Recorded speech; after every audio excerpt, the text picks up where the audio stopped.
Hi everyone, welcome back to today's video. I'm sorry, but I couldn't help myself. I had to bring another Halloween project. I mean, really, it wouldn't have been right for me to not bring a Halloween project on Halloween, right? Like that would have been crazy of me.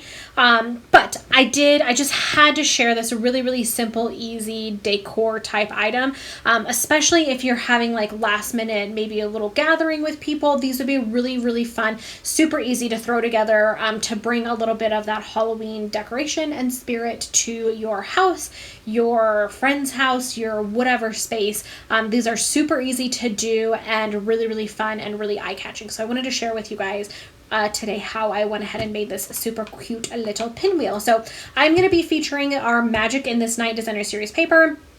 It's beautiful, beautiful paper. So many beautiful images and patterns here. I've used this paper quite a bit over the last few weeks. If you haven't been keeping up, I've used quite a bit of it. I love it. It's so much fun. And we're going to be using this really fun bat pattern today, which I am just obsessed with. So we're going to be making this little pinwheel, and it has a little loop on it so you can actually hang it, like I said, from on a wall, on a door, whatever. I did one where I did some pinwheels and I actually did 3 of them, and then I used a ribbon and kind of hung them together, which was really, really fun, and I really liked that. That looked really nice. But yeah, I just wanted to show you this because it's really fast, really easy, and can be absolutely breathtaking. So let's jump into how we make this.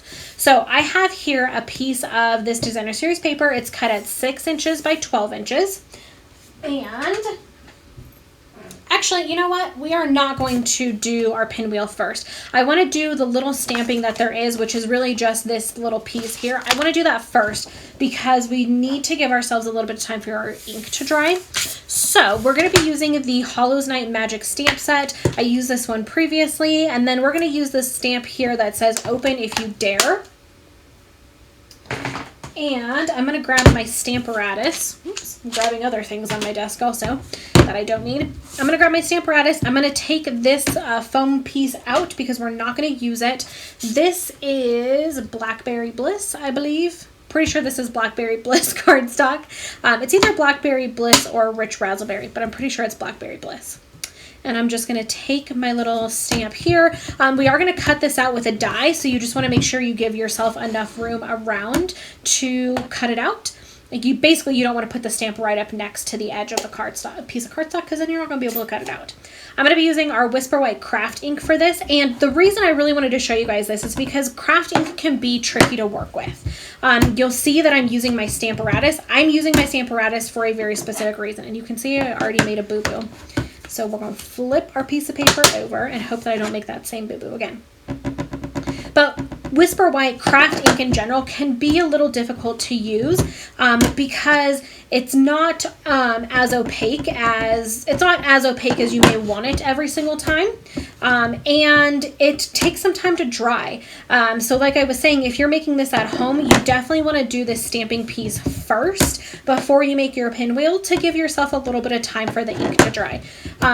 Basically what I do for this is I just go over again and again using my Stamparatus, and I get that really, really nice opaque stamping you can see here. And actually what I'll do is I will flip this over, and I'm going to stamp this once just so you can kind of see the difference between the opacity here and the opacity here. So I'm happy with the way that this one looks.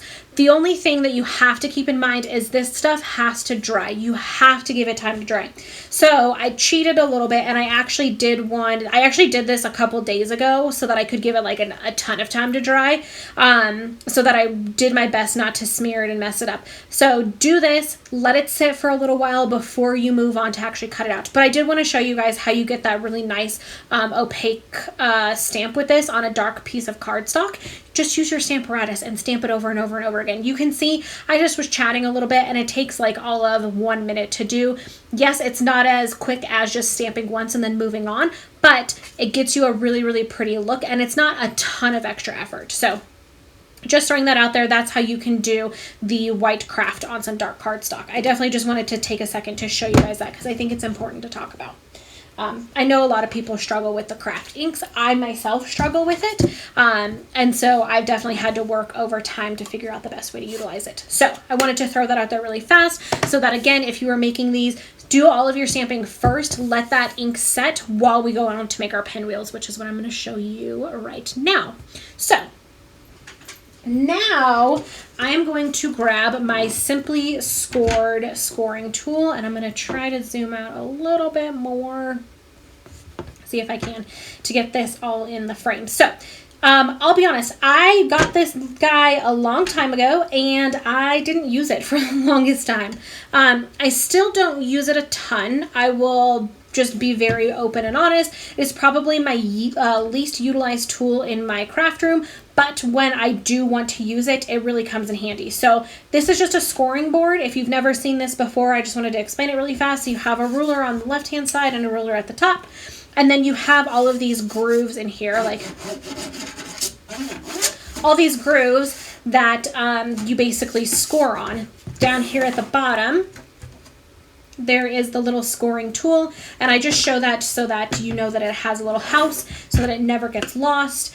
It also comes at the top. There are all these little holes up here, and it comes with 2 markers so you can mark where to score. So if you're doing the same thing over and over again, you can mark where you're scoring, and so you don't really have to think about it. You can just score there and go on. So I'm not going to be using the markers today just because I'm going to be scoring an entire piece of paper, so I don't have enough markers to do that. But if you did, then you could do it. It would be really easy.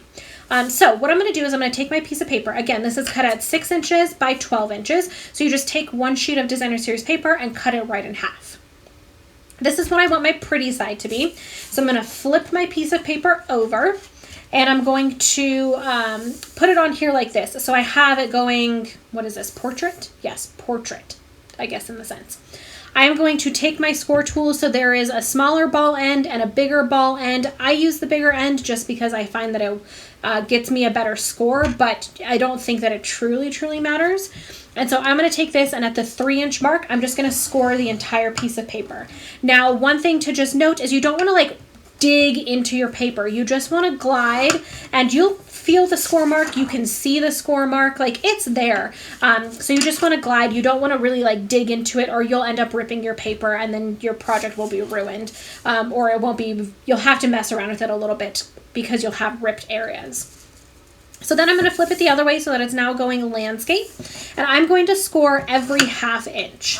So I'm just using the ruler up here at the top and scoring every 1/2 inch. Now when I do my pinwheels, I do either 1/2 inch scores or 3/4 inch scores. Either work really well. I find that it just depends on the look that you're going for. If you want a little more of like a tight pinwheel look, you definitely want to do 3/4 of an inch. 3/4, is that right? Maybe I'm making things up. I can't remember which one. If you want a tighter look, you want to do 1/2 inches.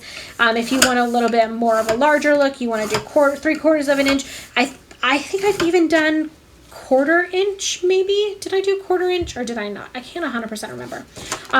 But nonetheless, yes, actually that's what I did. These I think are 3/4 inch, and this one I'm doing 1/2 inch. So we'll see what the difference is between them. I'll be honest, you guys, it's been a long day, so I feel like I'm losing it right now.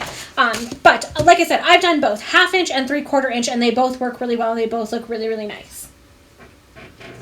So I'm just going to take that out of the way. And like I said, this one I did 1/2 inch. So if you want to follow along exactly with me, 1/2 inch it is. So now what I'm going to do is I like to just roll my paper a little bit to kind of like get it loose and moving. You want to go ahead and start. I like to just flip it onto the pretty side, and you're going to start by folding it down. So your ends are going to be folded in, if that makes sense. So you want your fold to be on the pretty side. Your first fold should be on the pretty side. And then you're just going to accordion it back and forth on those score lines. So I find it really easy to just kind of hold it in my hands like this and go back and forth. It's actually not hard when you don't put the wrong creases in the paper. It just takes a few minutes. I have pretty tiny hands, so, you know, I just kind of do this. And then every once in a while, I'll stop and really give it a good crease, a good fold like that. And then you can just go back at it. And if you wanted to, if it's easier to do it like this and to just fold it back and forth, you can absolutely do that also. It works the same way. It's not any better or any worse. It's just another way of doing it. I like to try to find the best way to do it, or the fastest way, really. It's not even the best way. And I find that works. So sometimes if you're like me and you're rushing through your scores, you don't score all the way through on one end. So I just kind of like to fold the paper out and then just crease it, making sure that I keep it as straight as possible. So it'll happen, and it's okay. You can fix it really easily. So we're almost to the end here. Do these last few. Man, I did not do a very good job at this end over here, did I? I don't know what was happening, but I did not do a very good job.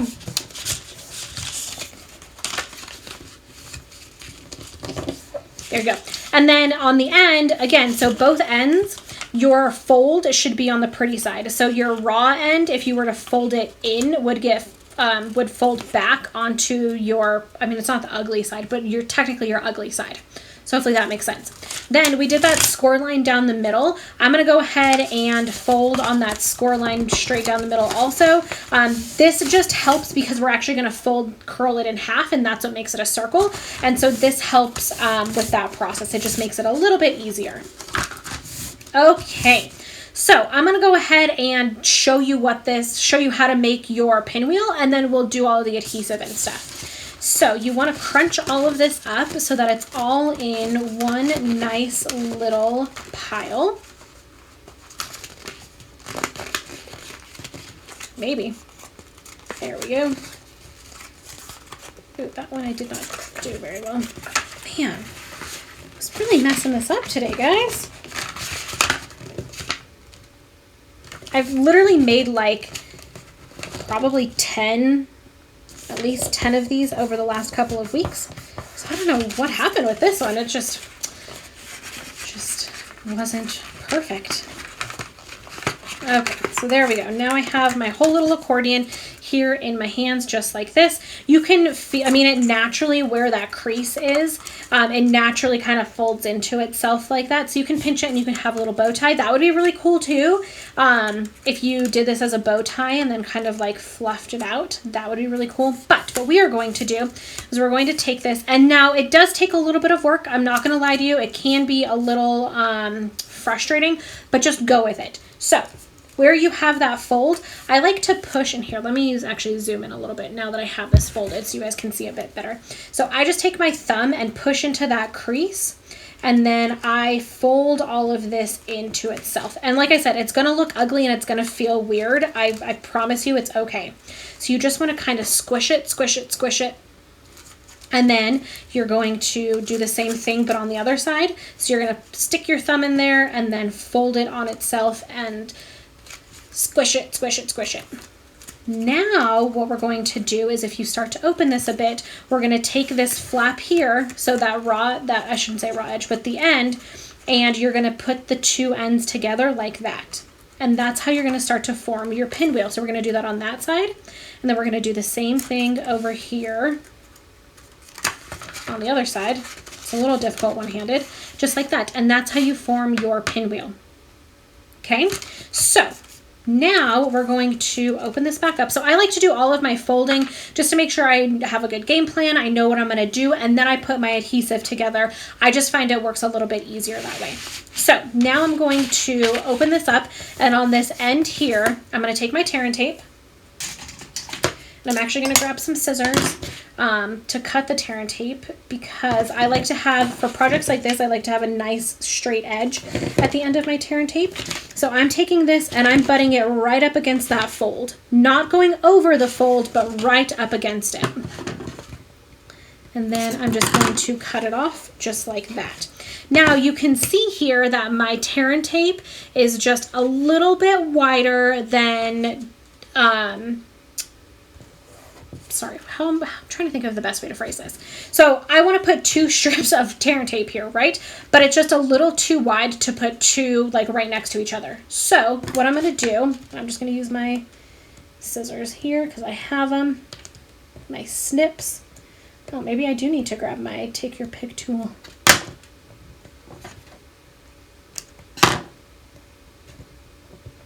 Man. There we go. Okay, and I'm going to take the backing off of that one. Now you have to just be careful because tear and tape is very, very, very sticky. But I'm going to go ahead and put another layer here, and I'm focusing on getting it right up to this edge here. So now this entire piece here is going to be full of tear and tape. It's going to be super, super, super sticky so that we can put our little pinwheel together and it will not come apart. Just like that. Okay. So now I'm going to take the backing off of this piece. Whoa, that didn't come off very well.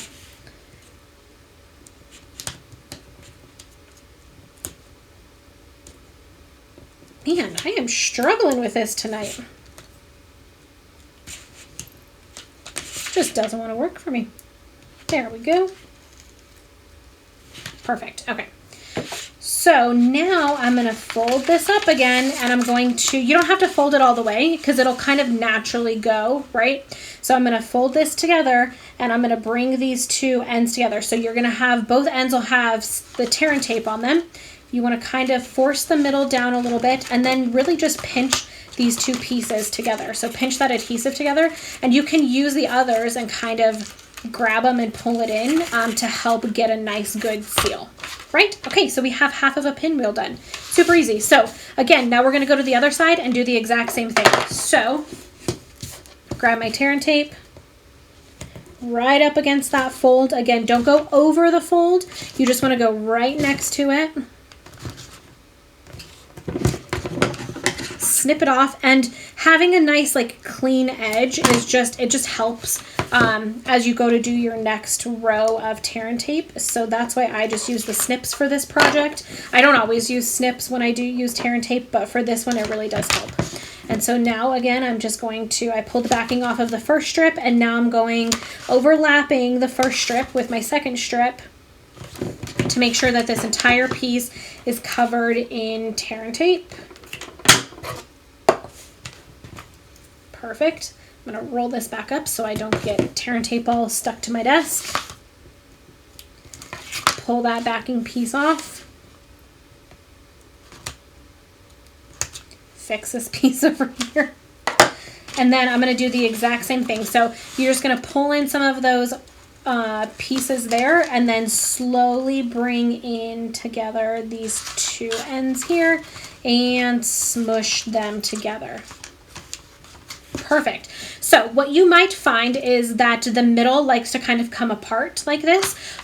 If you do, so this is definitely the 3/4 inch. Oh, here, let me zoom out. Sorry about that.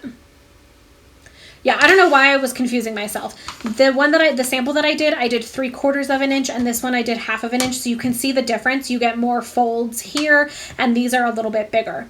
When you do the little bit bigger, so if you do the 3/4 inch scores, I don't find that the middle wants to open up as much. I only find that happens when I do 1/2 inch scores. So what I do to help that, to help alleviate that, is I take some more tear and tape, and probably a piece about that size, and I just stick it right here in the middle. You don't want it to go all the way to the end because you still want these to open up, right? Like you still want these to bow out. So you only want to put it right there in the middle where you want them to stick. So again, I just tear off about, I don't know, that's maybe an inch size piece, maybe a little smaller, maybe a little bigger, just right there in the middle.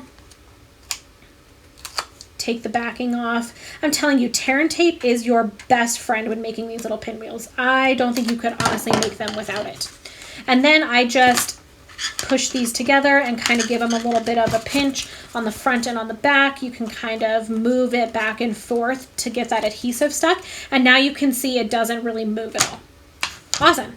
So That is how you make your pinwheel. I promise, when you're not like having to explain it and you just sit down and you do it, they take all of 5 minutes to do, maybe, if that. It's pretty easy. Honestly, it's really, really, really simple. So we're going to take our pinwheel, set that off to the side. I'm going to bring in my die or my stamped image here, our little sentiment. I'm going to be using the stitch shape frames. I'm going to be using the second smallest frame. I think, yeah, that's what I want. We are going to grab our cut and emboss machine, build our little sandwich. So we have our 1 plate, our 2 plate, a 3 plate, our paper and our die, and then another 3 plate. So I'm not using my magnetic plate today, just because I want to show you guys that you can actually do this stuff without the magnetic plate. I really like it. There are a few things happening with it, like warping a little bit, that Stampin' Up! Is looking into, but I still find that it works really, really well. Mine is a little warped, but I can use it and I haven't really had any issues. So that is that. So now we have our little sentiment here. I'm going to take this, and I'm actually going to use some dimensionals to put this on. I just find that it's easiest to use dimensionals instead of trying to use like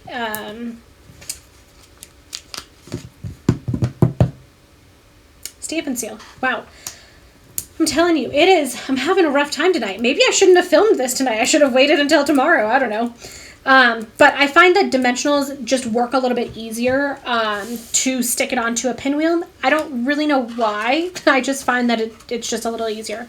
So you want to be mindful that we're going to put a little loop here. And you actually could do your loop first if you wanted to, but you just want to be mindful. So I try to, wherever I put my 2 little ends together, that's kind of what I use as my top center point. And so then I just center my sentiment around that.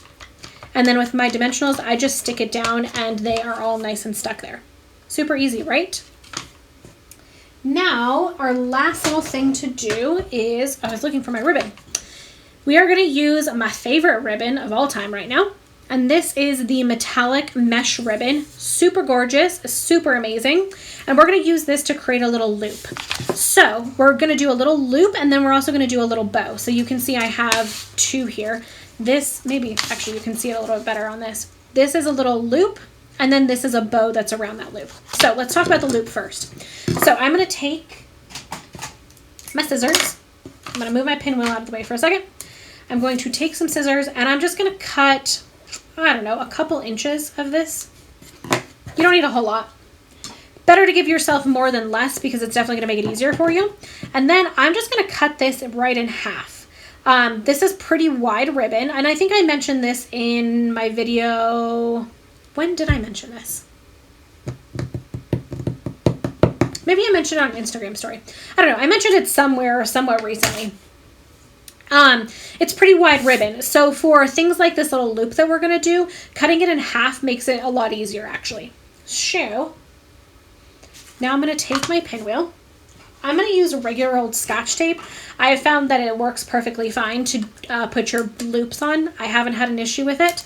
I'm just going to grab a couple pieces here. Now this is going to be way too big for my loop. So I'm actually thinking I may actually fold this in half one more time. Yeah, that's what I like. So I cut it in half, and now I'm going to fold it in half so that I get a nice thin little loop. And I'm just going to look to see. That's probably about the size that I want. So I'm going to cut that excess off, just like that.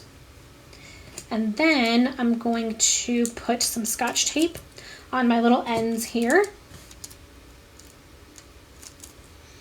And then again, my center that I like to use is where I glued the 2 pieces together. So I'm going to make my little loop here, and I'm going to flip it over, and I'm going to stick my tape with my ribbon in it down to that piece, and then do my little loop guy and stick it down there also. Okay, so now I have my little loop, so you can hang this. I just use like command hooks and hang it. I have like one on my door, I have one in my kitchen, and that's just how I hang these. It's super easy, simple to do. So that's how you make your little loop. Now we're gonna use that same ribbon and we're just gonna make a little bow. So it's not gonna be a little bow, I guess. So I'm just gonna kind of gauge how long I want my tails to be. So I want them to be decently long, so I think I'm gonna go here, make a bow, and then bring my bow in. It's probably about the size that I want. Yeah, that'll work. Yep. And then I'm just gonna measure, cut it off. I am going to go ahead and like what they call dovetail these. Actually, you know what? I'm going to attach it first and then I will see if I want to cut them down or do anything else. So then I'm going to take this and just a glue dot.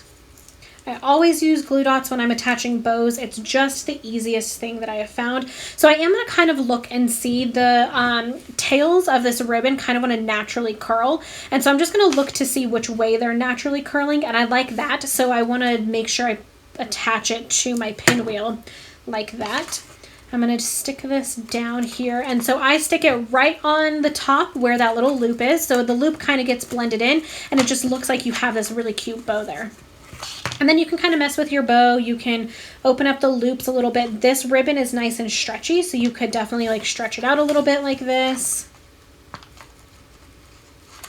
Make it look really fun and cute. Again, these want to kind of do their own thing and kind of curl and do some fun stuff. So I actually really like that. I like these being a little bit longer. All I'm going to do is dovetail them, so put a little cut in them. So you cut your ribbon in half. And then you want to take the folded side, so you want to cut from the folded side to the open side at an upwards angle. So my fold is here, so I'm going to cut up, and that gives you this nice pretty little dove's tail on your ribbon. And then the same thing with this side. So as long as you always remember that you're folding your ribbon in half, and then you want to cut from the fold to the open side at an upwards angle, you'll get it right every single time. Just like so. And that is it, you guys. That is our little project for today. Super fun, super easy. I promise once you get the hang of it, like once you make one, they go by so fast and you can make a ton of them in no time at all. So I really hope you guys enjoyed today's project. As always, you can go to littlemooncreation.stampinup.net to purchase all of the products that I talked about and that I shared today to create this little adorable little sentiment hanger decoration piece. All of the specifics for this video will be in the coordinating blog post, which is the first link in the description box below. You can go to littlemooncreation.com, which is just my website, and get to everything there as well. Make sure you subscribe so you can see my upcoming projects and videos. Follow me on social media. All the links are in the description box below so you can keep up with me and make sure you don't miss out on any of the fun stuff that I am sharing. So I hope you are having a fantastic day, and I will see you in the next project. Bye!